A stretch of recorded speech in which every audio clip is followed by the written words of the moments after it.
একে তো শীত, তার উপর মধ্যরাতে বৃষ্টি। বৃষ্টিতে ভেসে গেছে তাঁবুগুলো। গাজার বাসিন্দাদের তাই দুর্ভাগ্যের অন্ত নেই। পূর্বাভাস বলছে এমন বৃষ্টি হতে পারে আরও কয়েকদিন। এরপরই জেঁকে বসবে শীত। মাটির মেঝেতে থাকা মানুষগুলোর ভোগান্তি বাড়বে আরও কয়েকগুণ। একদিকে বিরূপ প্রকৃতি, অন্যদিকে উপত্যকা জুড়ে এমন ধ্বংসস্তূপ। 23 লাখ মানুষের এই ভূখণ্ডের কোনো বাড়ি আর আস্ত নেই। কথা ছিল হামাসের হাতে থাকা জীবিত ও মৃত ইসরায়েলি জিম্মিদের হস্তান্তরের পর শুরু হবে যুদ্ধবিরতির দ্বিতীয় ধাপ।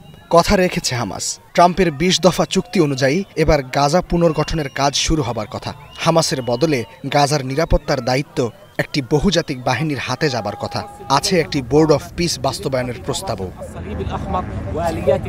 বিষয়গুলো নিয়ে আলোচনার জন্য 17 নভেম্বর সোমবার জাতিসংঘের নিরাপত্তা পরিষদে ভোটাভুটি হওয়ার কথা রয়েছে।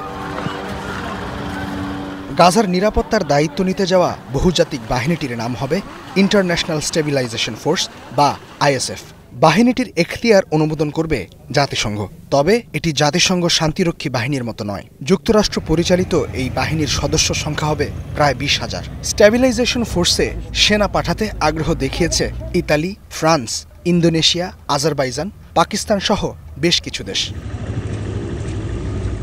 গাজার সিভিল প্রশাসন গঠন, পুনর্গঠন কার্যক্রম ও আর্থিক ব্যবস্থাপনা তদারকির জন্য গঠন করা হবে বোর্ড অফ পিস। এই বোর্ড স্থানীয় নীতি ও প্রশাসন পরিচালনায় গুরুত্বপূর্ণ ভূমিকা পালন করবে। তবে চিন্তার বিষয় হলো, বোর্ড অফ পিস বাস্তবায়নের বিরোধিতা করেছে চীন ও রাশিয়া। তাদের দাবি যুক্তরাষ্ট্র নয়, বরং জাতিসংঘ নিজে এই দায়িত্ব গ্রহণ করুক। চীন ও রাশিয়ার যে কোনো একটি দেশ নিরাপত্তা পরিষদে ভেটো দিলে ভেস্তে যাবে এই পরিকল্পনা। নিরাপত্তা পরিষদে কোনো প্রস্তাব পাশ হতে হলে 15 সদস্যের মধ্যে অন্তত 9 সদস্যের ভোট পেতে হয়। 5টি স্থায়ী সদস্যের যে কোনো একটি দেশ ভেটো দিলে তা আর অনুমোদন হয় না। ইস্তিহাদুল মাহমুদ, স্টার নিউজ।